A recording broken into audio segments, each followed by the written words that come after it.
All right, welcome to Economics Tea, Economics Explained in the Digital Age. This episode is on NFTs, and we brought our resident expert, Theo Perisic, here to kind of shed a little light on what NFTs are, kind of, I don't know, what we can learn about them, and kind of whether they'll be influential in our daily lives. So, okay. Theo, anything to add on that introduction? No, I think the only thing I would say is that it's really cool that you guys are coming up with all this stuff and thinking about it in high school. Like, man, in high school, I didn't even care about any this stuff. Like, finance was not a thing I was focused on in high school that I found later on in college. But like, the earlier you start, the better, right? Because NFTs, yeah, okay, it's this new cutting edge, whatever, but at the core, it's still an investment. It's still like a process of putting away some wealth and having it accumulate in the background. So I think it's really cool that y'all are focusing on that right now. Okay. Cool. And just really quickly, what's your experience with NFTs? Why am I here? Why am I saying this thing? Yeah, because on paper, like, I have absolutely no experience. Except if you check my LinkedIn, it'll probably say that I do. Which is what everyone does. But, oh man, so in 2017, right, it was winter break and I was skiing, and like crypto was the first like big crypto boom when Bitcoin hit $20,000, something like that. And my introduction was through Cardano, which has been like an ETH or Ethereum competitor. And in 2017, I bought it for $1. I bought 17 of them. And I thought I was a genius. I was like, oh man, I got the ETH killer. Like, this is gonna be huge. This is gonna be worth like $1,000. I didn't know anything back then. And then the price plummeted to 2 cents. And I was like, I'm a moron. Like, I mean, that's how crypto goes. Like, but after, like, when it was around 2 cents, I started doing research into it.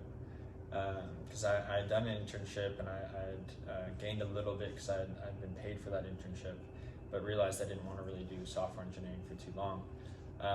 But I did want to continue with investing. Because like, if you're in college, you're gonna have, like, at least try to have some fun. I went to D3 school, so I played soccer, had a social life, and still had some good academics. And I put some of that internship money into a few stocks that I liked. I didn't want to do ETF. I actually wanted to like pick the stocks myself. So I picked, I think, Disney, Apple, Microsoft, and some other one that I can't remember. And then I kept that in for the whole year. Like, partied with my friends, like whatever, right? Like, just living college. And then I went back to that money, and I realized that it had increased. And I was like, dude, this is insane.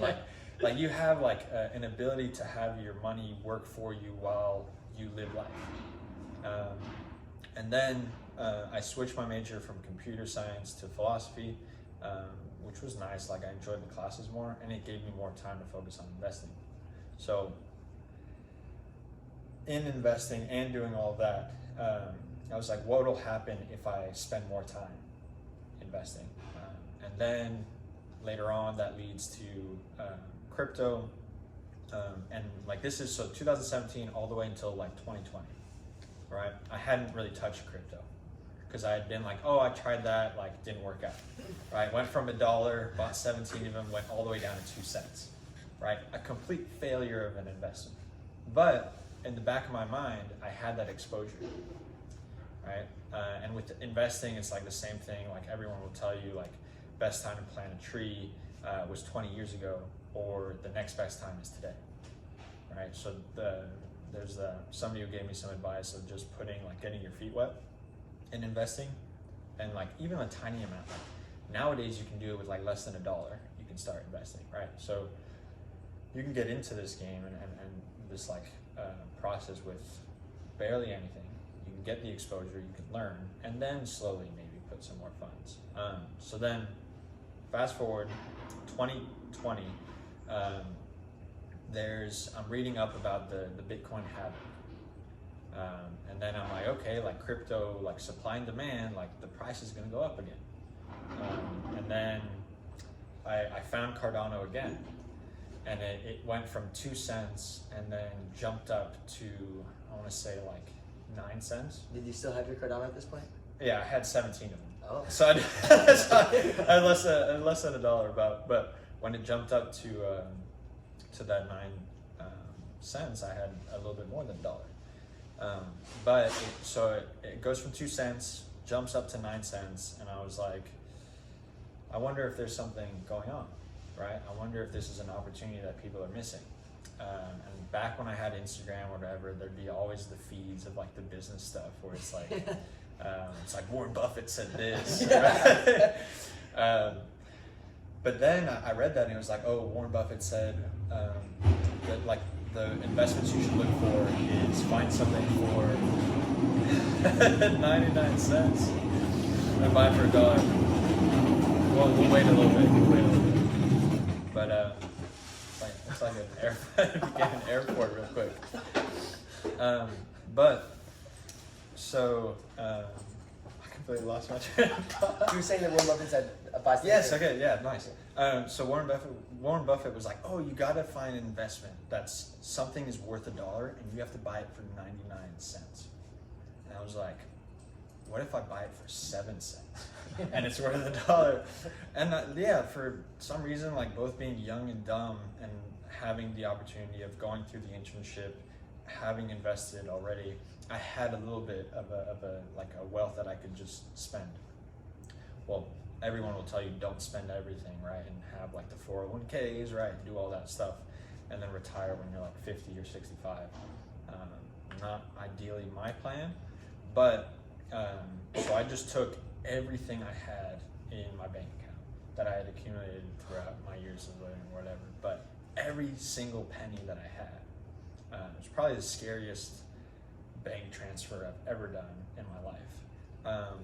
And I just pretty much yeeted like all of it into Cardano at 7 cents. But all this stuff, like I was doing the research and then sharing with people. So like, I mean, y'all know, like whenever you guys are in the gym, like sometimes people will bring it up or I'll just talk about it because I'm always talking about it. But sharing that knowledge and information of doing the research and saying, hey, this is an opportunity that people are missing.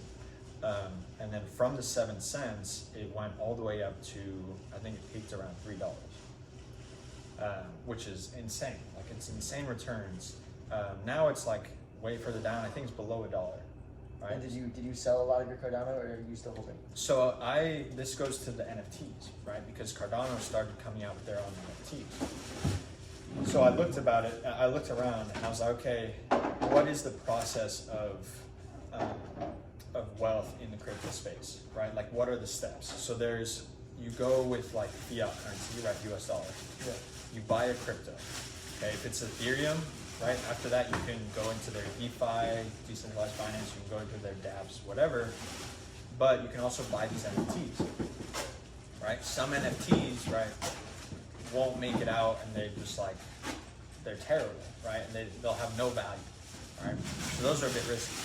But you have the Bored Apes that I'm sure you guys have heard of. Yeah. You have the crypto punks, right? Like the $1 million, like the NFTs that are just ridiculously expensive.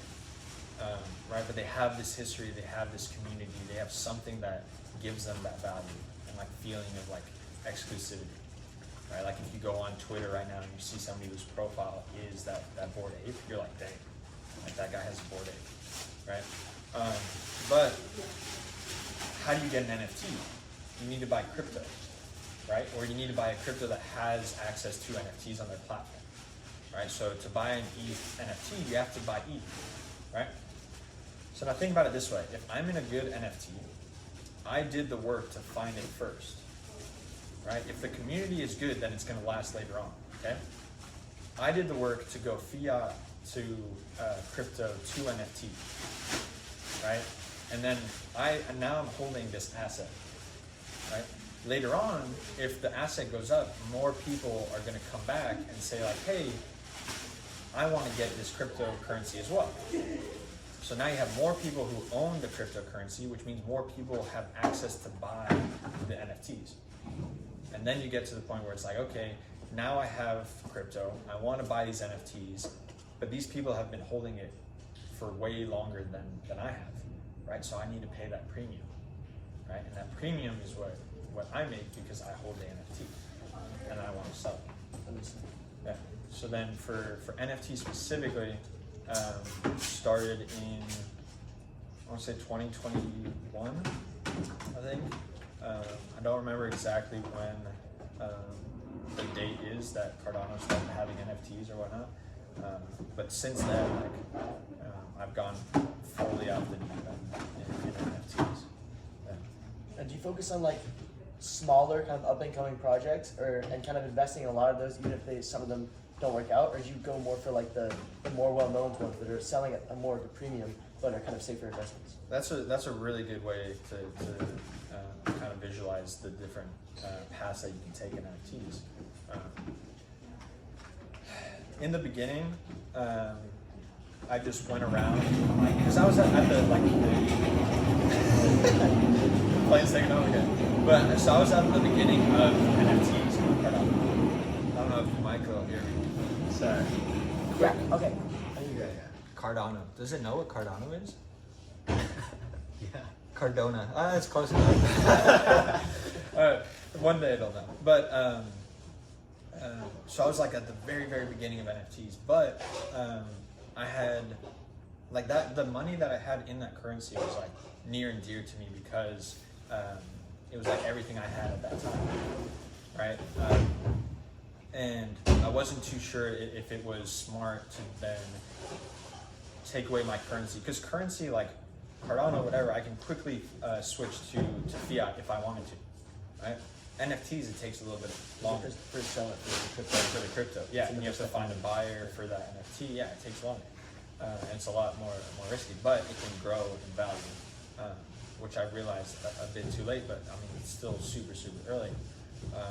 So to answer your question, in the beginning, I was focusing on diversifying and all these things, which is good because now I'm in some of the projects that'll definitely be a lot bigger later on. But if I would have spent all of it in the first one that I thought was going to be big, then I would have been way more comfortable now. Like it would have been a way better investment. And like if I were to suggest anything, like the route to take is find those projects. Don't worry about the up and coming, like the quick flips, right? Unless it's something that has a lot of attention and like they have a roadmap, like all the cliches, like the tokens, whatever, but there's a community behind it, right? And you see a vision, and the developers are developing really well. They're releasing different things, and they're keeping the community happy. If you find something like that, and it's an up and coming thing, maybe take a little bit of a risk, right?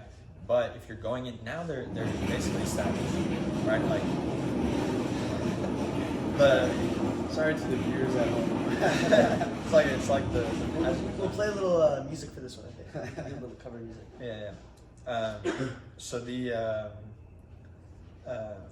So the ones that are already established, you said. yeah, the ones that are already established, exactly. Like Solana has NFTs that, like, if you were in the Solana space, you would know. Okay, these are the top ones, like either 3, 4, 5, whatever. You know what those are.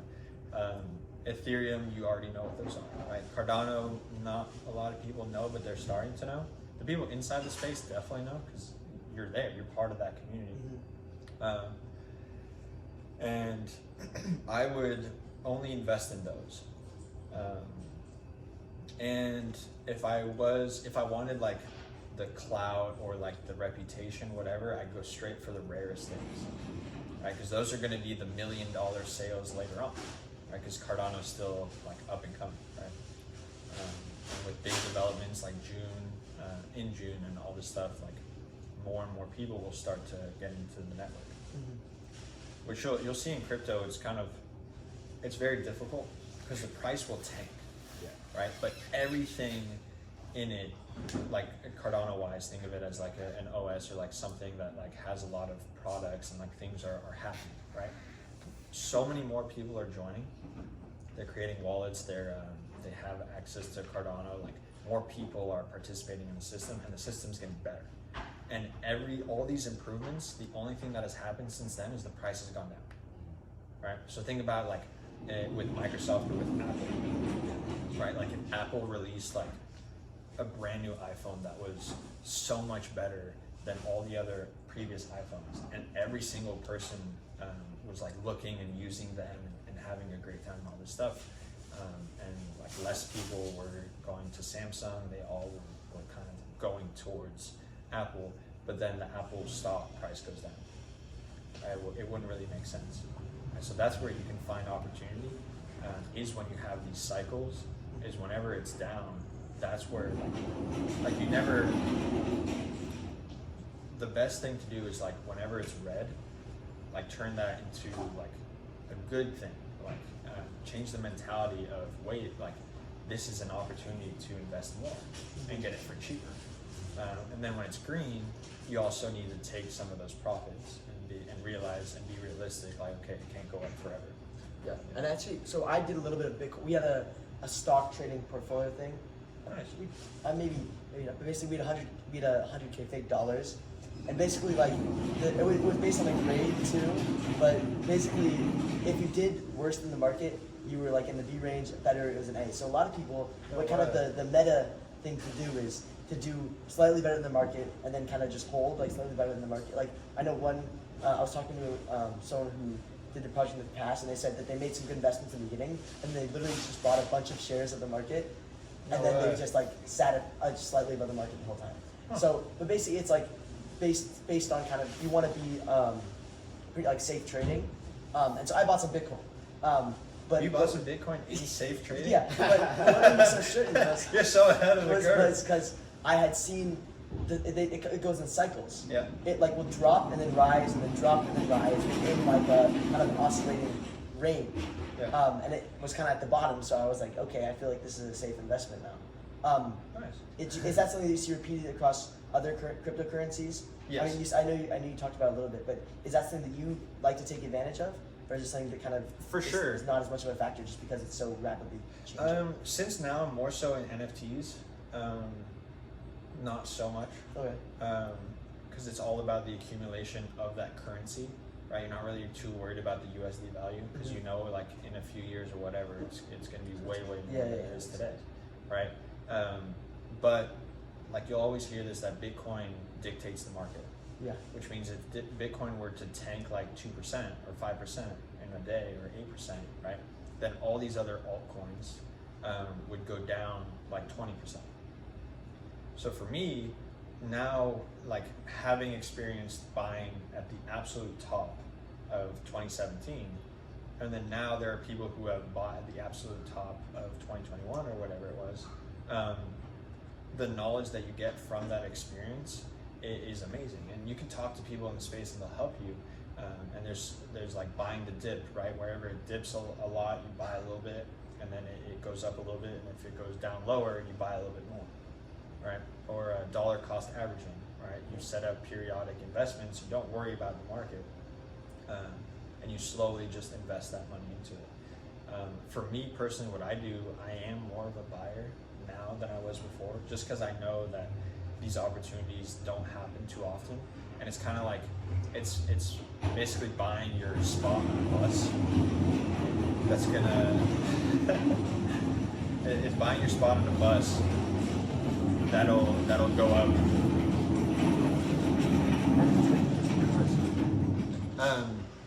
And then all of a sudden it takes that left turn and it shoots straight up, right? But if you don't have a spot on that bus, then you might miss it. Mm-hmm. Right, and then you might try to get it at the top, where that's where it turned around and it went back to where it came from. But like the security wise, or like the safety net of going to Bitcoin is the ideal one, just because it won't like depreciate or appreciate as volatile or whatever, like compared to those altcoins. Mm-hmm. But what I always say is, if you're like, I don't know, think about Bitcoin as that gold asset, right? Would you rather own gold or like an Apple stock or a Tesla stock? especially because Bitcoin is already such kind of an, I mean, the profit margins aren't as high Exactly, anymore. that's what it is. So I think that, that Yeah. it definitely makes. And it'll still go up, like it'll be above 100K, and like all the people who are saying like it'll go to zero. Some people might come out and say like, oh, maybe there's some value to it or whatnot. But you'll always have people on both sides. But the true value is finding those things that are those Cardanos when they're at 7 cents, Yeah. right? Where there should be at least $1, right? Or even now, Cardanos I think like 80 cents might be even lower, right? Yeah, Like I looked it up while we were talking. I think it's at 89 cents right now. 89, yeah. So like another good opportunity to start accumulating more. Say you buy at $3, right? You can bring your average down if you buy more now. Yeah. Right. Whereas if you take the notion of, oh, like I missed it, like I need to just sell to get out of here, that's not how it works. Yeah. That's not how it works. Alright. I think just moving back a little bit towards like the NFT specifically, for like those who aren't so like acquainted with the space, how do you see like intrinsic value in NFTs? I know that's kind of like a joke around the internet that there's like no real value. No intrinsic value. For a lot of them, there's not. Uh-huh. For a lot of them, there's not. But what I've noticed recently, and I've like written down and thought about a little bit, all revolves around the utility. Right? Think of like VIP passes or whatever. Like if you spend your time on crypto, or you are into these investments or these things, there's not really that much of a crowd. Like it's really niche, right?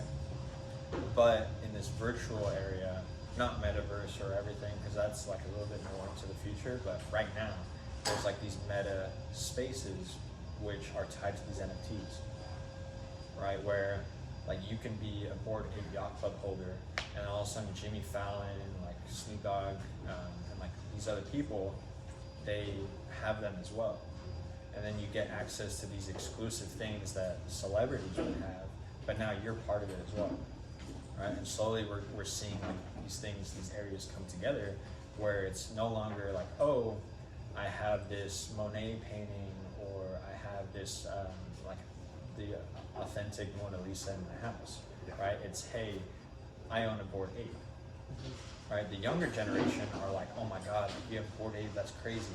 The older generation is, that's so dumb, right? So it's like we're gonna see like these different opinions being created around NFTs, but you'll also hear about DAOs, which are decentralized autonomous organizations, which is a way of having all the participants say if you own an NFT and that NFT project has a community, right? And that community dictates a DAO. Right? So I'm in one that's called the Ape Society for Cardano, which is if you hold an NFT of like one of these apes, right? You get to participate and create proposals for the community, for the project. And like the things that people come up with is crazy. Like the amount of detail, the time that's needed, and like the intellect that's involved in these spaces is incredible. Right? And it's all like cutting edge. No one really sees that part of it. It's kind of like this hub of the people who like are like grow up as nerds or whatever, or this stuff. Like it's a hub for them to have an identity, right? It's no longer I'm so and so. It's I'm like represented by my NFT. Yeah. Right, and it's like it's community building, right? And then you have an exclusive access to that community, which then you have a price, right? And depending on what that community achieves, or what they create, or what the developers create for that community, then you have value, right? So the intrinsic value isn't necessarily tied to the actual NFT itself. It's what happens around it. That makes sense. And so, just on this notion of community, because I know you said community is just one of the most important things for NFTs, Yeah. maybe even the most important. So where would this community be located outside of these exclusive spaces, right? So for someone looking to get into the NFT market, or even for like a lot of cryptocurrencies, right? A big thing that you talked about is like having these other people that talk about that they're all bouncing off these ideas that are so, they've spent a lot of time developing them, and kind of, this is where you might find out about some new cryptocurrency that might be worth an investment, or whether a project is really worth it. Where would these kind of spaces be found? Would they be Twitter, Reddit, other forms of social media? Social media is definitely a high point. Twitter is where you'll have some people, like, ideally it's influencers, right? Because they're also the ones that are on the cutting edge of it, and like projects will go to them to like separate their stuff, or they're also the ones that are doing the research, and then they'll share it for free, or they'll have exclusive like joins on YouTube or whatever, right? So that they can make a little bit from their research that they do. So that's a really good source. Everything that I know from investing comes from YouTube. I bought a few books about investing, and then just, I never throw away books, but kind of just like push them to the side, because as I was looking through it, I knew everything already. So the amount of information that you have access to on YouTube alone is insane. Yeah. Right, and then you can look up a project. You can be like even the Ape Society, and then see how they talk about it. With the doors. Yeah, we tried all these different spots. It is what it is. But after that, it's Twitter. Because Twitter now you can have like your little icon that says this, and then people talk about it. And then you can, Telegram is a little bit more professional. That's where you have the developers, and you can sort of get a little bit higher level. But Discord is where it's at, like for sure. Like Discord is, because for me Discord was just like a gaming thing. Like if you had like bad mics on your system, whatever, you would join a Discord call, and then that'd be it. And right now, it's slowly becoming more of a social thing too. But even that's different from what we have talked about as much. Yeah, it's more like all in one for an NFT need. Yeah. Right, like you can have the Ape Society does this thing where now you can verify your wallet, your Cardano wallet, and it'll check your NFTs that you have, right? And the Ape Society, they all have a different last name, right? And that last name puts you in a specific family, and then there's tiers of families, right? So then now you, if you have this ape, you have access to in Discord this private chat of everyone else in your family, right? Now, that might not be too crazy now, right? But imagine the people that start to be involved, or even now that there are people that have a lot of influence, have a lot of net worth or some wealth, and people that you can learn from, right? Now imagine if you're, just by holding this ape, that gives you access to just ask questions to those like high level individuals. That's like, and that's an opportunity that's crazy. That this one's more specific to the Ape Society, right? But go into other projects, right? You'll have a little banner that says that identifies and says oh, he's actually, or she is actually an owner of this NFT, right? And then you can talk to people in the space, and then meet people, trade. Like there's a whole commerce that's happening through Discord. That it's not on Twitter, it's not on YouTube, mostly because it can't really be. You can have, what escrow is? Like an escrow service. It's kind of like if you're doing an auction or you're doing a trade, right? Like if we wanted to trade and we did it peer to peer, that's really risky, unless I trust you. Yeah. Right? So what we do is we find an escrow or an escrow service to facilitate that. And what we'll do, say you have Cardano, I have an NFT, you want my NFT, we give both to him. And you're like a trusted, or in this Discord, official member, right? And then you're like, okay, this checks out. And NFT, you're not looking at the picture and saying, oh, this is the right NFT. You're looking at the ID, the policy ID. Yeah. Because it's I don't think anybody's been able to copy an NFT. Like I think it's impossible, at least for now. It's just extraordinarily difficult. Like it's so. Yeah, no, I think I would actually say it's impossible. And if somebody's able to do it, then I would be. We just ran out of the free version. This is the other one. So we can start this new. Okay, so Oh, nice. as we left off, it's pretty much Yeah, a little pause, a little intermission. Back again. as we left off, right? You're talking about kind of the security of NFTs and Yeah, no, so like a lot of people don't get it, like they're all like, oh, copy paste. I like click. screenshots. It's like, dude, like no, you're not doing anything. Like think about going like in someone's house and they have the Mona Lisa, and you're like, oh my god, you have the Mona Lisa. This is insane. Like you're not. I mean, you might appreciate the art, right? Because it's like a knockoff or like a replica, right? But you're not gonna ever believe that that's the Mona Lisa, right? Whereas with crypto, if you're looking at it and you see the policy ID, and it's not the right one, like in the space, you know, it's not necessarily that you get clowned on it, but it's like no one will ever believe you that that's the right one. And like with anything, like there's always these imitations, right? Like there's so many knockoffs of Bored Apes now. Yeah. On all chains, probably. I know Cardano for sure, and Ethereum. I know, even though it's native to Ethereum, like they'll all chase that hype, right? They'll all do that. But the authentic ones and the original ones, if you know, like, to look for those policy IDs, there's no way you can mistake one NFT for a different. Yeah. And part of that is also because the blockchain is so secure. But a big part of that security, it's basically, it takes a lot of computational power to kind of reach that level of security and to kind of do what the blockchain does, which is basically like look at every single transaction and then kind of authenticate it all. So that takes a lot of energy.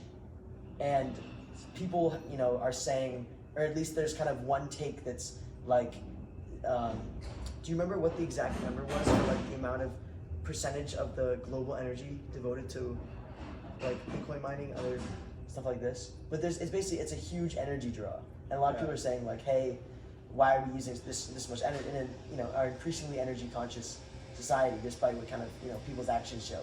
They at least pretend to be energy conscious. A lot of people say that like, hey, Bitcoin is taking up a lot of energy, and it's not, or like these other, you know, like these other cryptocurrencies as well with the blockchain. And what is that? What good is that doing? Do you have any ideas about the future of cryptocurrency and if it can be more sustainable? Oh, definitely. I think there's so many more sustainable things that exist that already are now, right? Like Cardano, there's like a metric where it's like 1 million times more green than Bitcoin.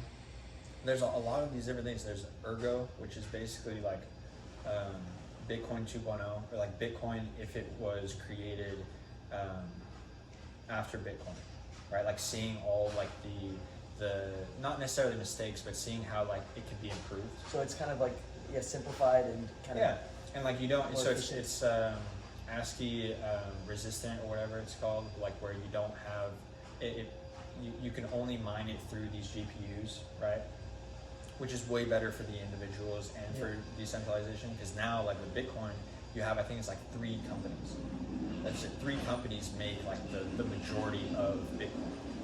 So that's not as decentralized as it was intended to be, because you have these people that are kind of cornering the market and creating all these, because they have huge amounts of these ASCII like miners, right? That cost like tens of thousands of dollars per one. They have like probably millions. There's such a large volume that an individual can't really do it on their own. Exactly. Yeah. In the beginning, they could for sure, but that was when Bitcoin was worth like 0.008 cents, right?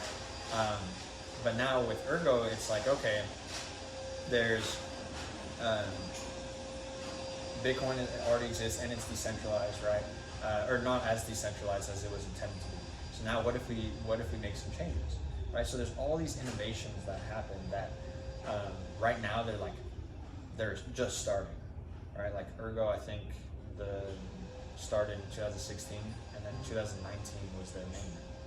So 2019, compared to all these other cryptos, like that's brand new.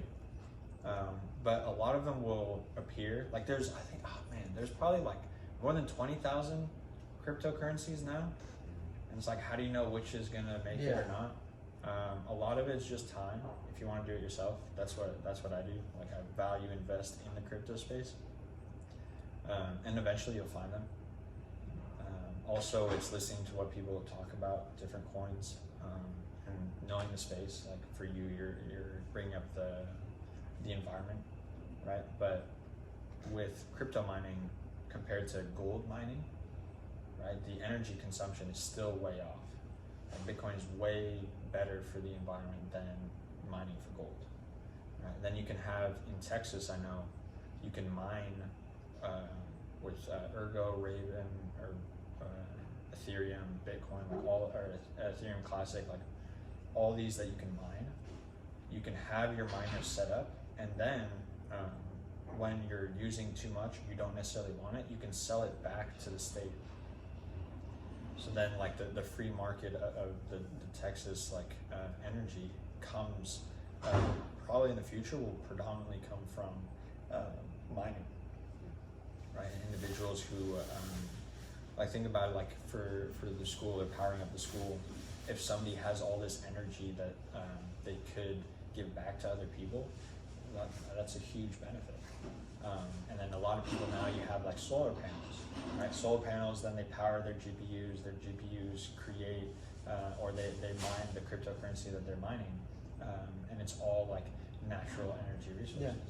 Yeah. I've actually seen a lot of, because you just have to find cheap energy. So I've seen actually a decent amount of renewable kind of energy sources that people are using, because it's just, if you set it up and kind of have the infrastructure, it will be the cheapest. Yeah. So yeah, and that's pretty cool. Yeah, that's a really good point, because then you have I think the big things, you've heard of proof of work, right? Proof of work and proof of stake. Yeah.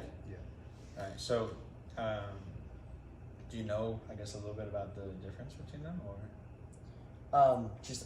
I think we learned about them last class, like kind of in relation to the blockchain, Okay. but not too much. Not too much? Okay. Well, I'll give like a little description of it. So, say the phone, right, is the block, right, or the phone is the reward that we're all going for, and that's Bitcoin. Right, so the first one to get that, pick up the phone is going to get the Bitcoin, right? So we all have our miners. Say we're the three people, right? We're the three biggest companies, right? So we want that Bitcoin. Right? We want to do whatever we can to get it. And like you said, it's a lot of computing power, right? So we're all doing this computing power.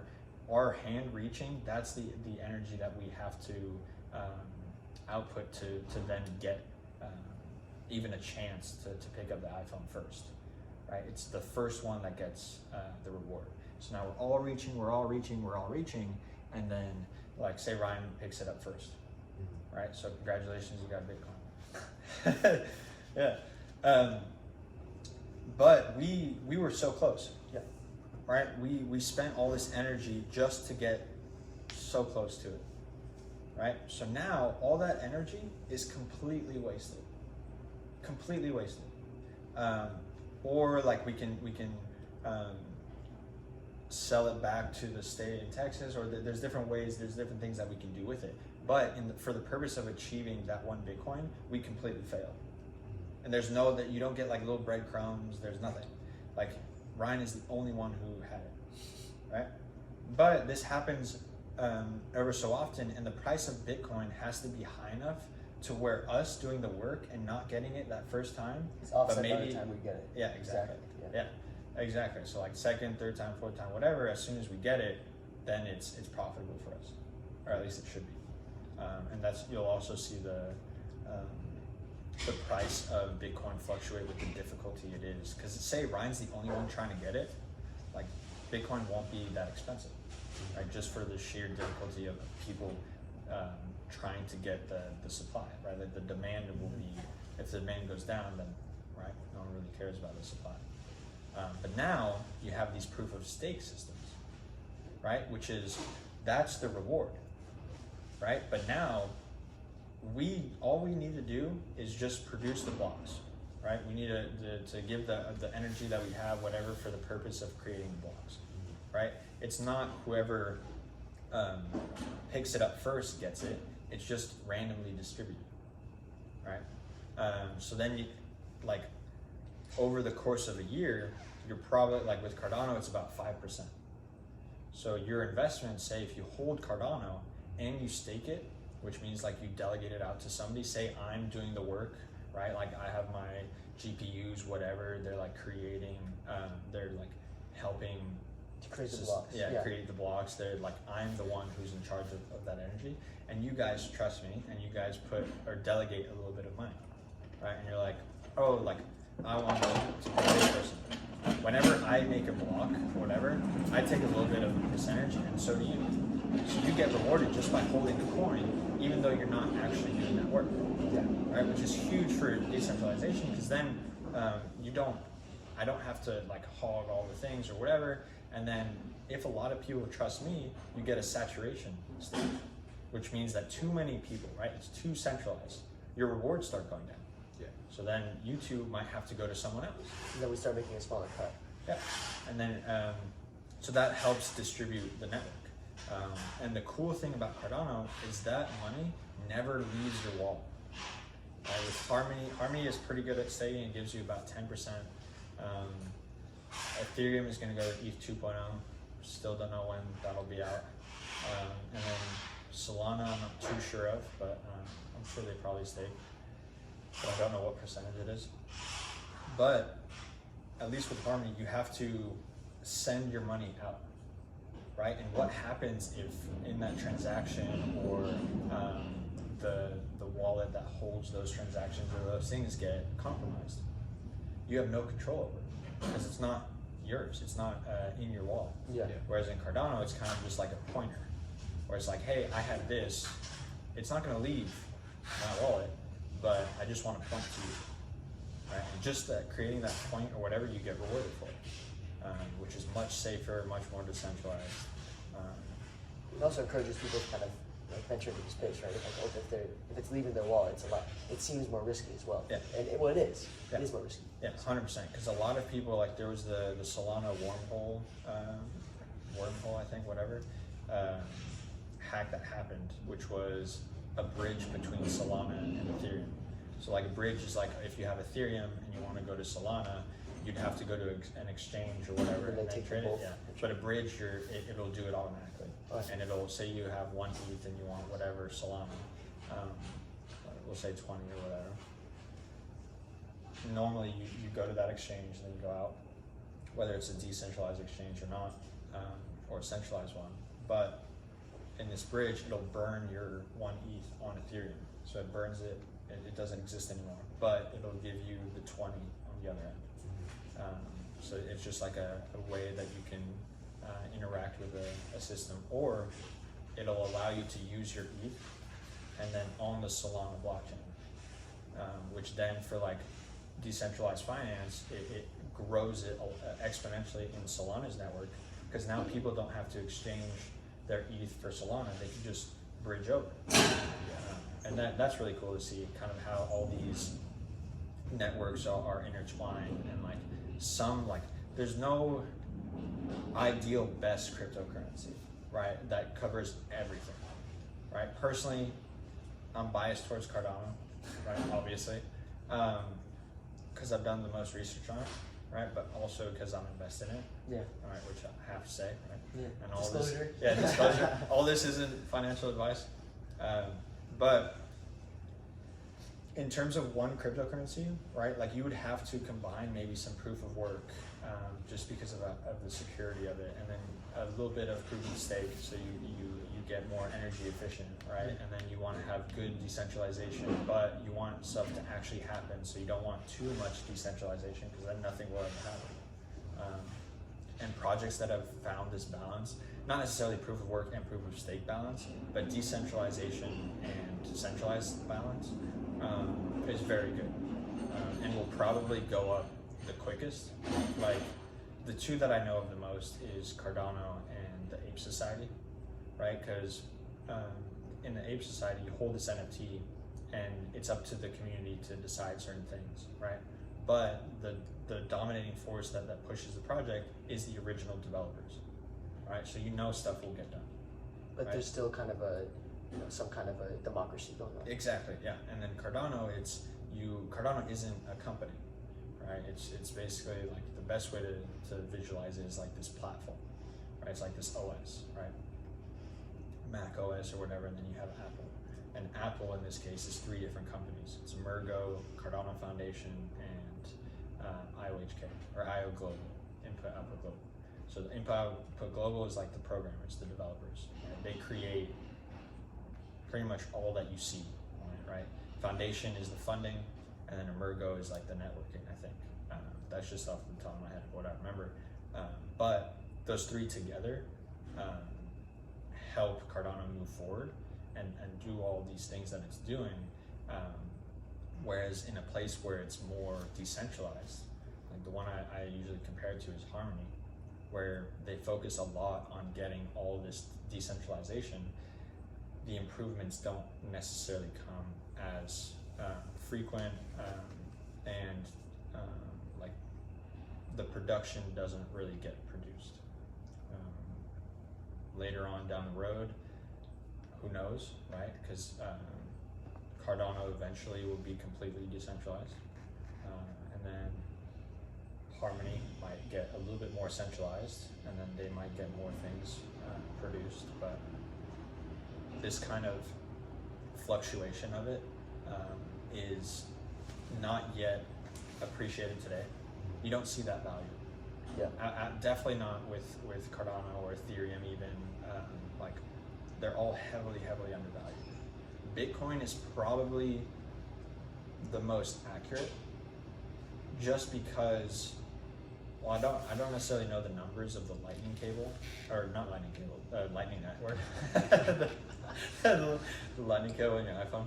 But no, like the lightning cable, the lightning network, right, is kind of like a way to make Bitcoin transactions quicker and optimize it and kind of have it work as the currency that it was supposed to be. Whereas now, in actuality, it's definitely set itself apart as the store of value. So think about it as the gold, and then Ethereum is like the Apple, and then you have Cardano, Microsoft, Solana, I don't know, some other up-and-coming company in the tech sector. Yeah. You were talking about like the bridging of like those currencies, how you can like automatically like use them for other things, like you can use your Ethereum for Solana. Like, do you see that as like being a big part of crypto's future? Like, there's sort of like a lack of barrier between like but uses. I did for a while, because that's what people say. They're like interoperability. They love that buzzword. Is like that's the thing. Yeah. And to a certain point, yeah. Because if you're in Solana and you're in Ethereum, and then you want to use Cardano, you want to make it easy. Like I want to make it easy for you guys to come here, like come hang out, check out these NFTs, whatever. Use your money, but in the Cardano space, right? So if we don't have that sort of interrelation, right, then it might, like, it wouldn't be good for the future of all of crypto, right? But the risk is if we do create these bridges, right, something non-native to the original platform, those can be hacked, and those are vulnerable, and much more vulnerable than the actual system itself, right? Like between Solana and Ethereum, Ethereum itself, because there was Ethereum, right, and then it cut off from Ethereum Classic and then Ethereum, right? Ethereum Classic is what the original Ethereum was, right? But there was like 51% attacks, where if you hold like the majority or whatever, you can like fake some transactions. Like you can like destroy the network and like take advantage of it tremendously. So that's why decentralization is really good, because you lower the risk of that 51% attack. So then Ethereum Classic follows like the code is law, and they go one way. They don't change it. And then Ethereum that we have today is kind of this unhacked code, right, or unhacked platform, and still to this day, right? But with Ethereum going to Ethereum 2.0, you have staking, right? Or there's going to be staking. But remember, the difference with Cardano staking versus others is that has to actually leave your wallet. And there was like two wallets or something like that, or two staking accounts that all of the money that was in there got completely drained. Right? So instead of you pointing at me and saying, I trust you, you gave me your money, and then all of a sudden someone attacked me and that money's gone. Right? I can't pay you back. it's all gone. In bridges as well, like the Solana to ETH bridge, that was hacked. Right? These transfers of cryptocurrencies where it's just the vulnerable period, because I would say most vulnerable, but it seems like it's not vulnerable at all once it's within the network. Yeah, exactly. Once it's within, so that's ideally what you want to be able to do, right? Is like create something that's more internal, but people outside can interact with it. That I think is going to be a really, really good achievement or the future in the space. Anything else? I think for me that kind of Yeah. it's funny because our questions were a lot more rudimentary, but as soon as we started talking, we kind of just immediately wanted to jump into the more interesting things. So I think that this was super cool because we talked about stuff that we never could have prepared questions for, which is kind of exactly what you want to happen. Yeah, that's awesome. So Yeah. All right, cool. Thank you for listening and watching. Yeah, hopefully you can hear at least a little bit. They'll get the main points. Yeah. I hope. Apologies for a few audio issues, but hopefully you'll be able to hear everything. But that's episode 1 of Economics Tea, and tune in for episode 2.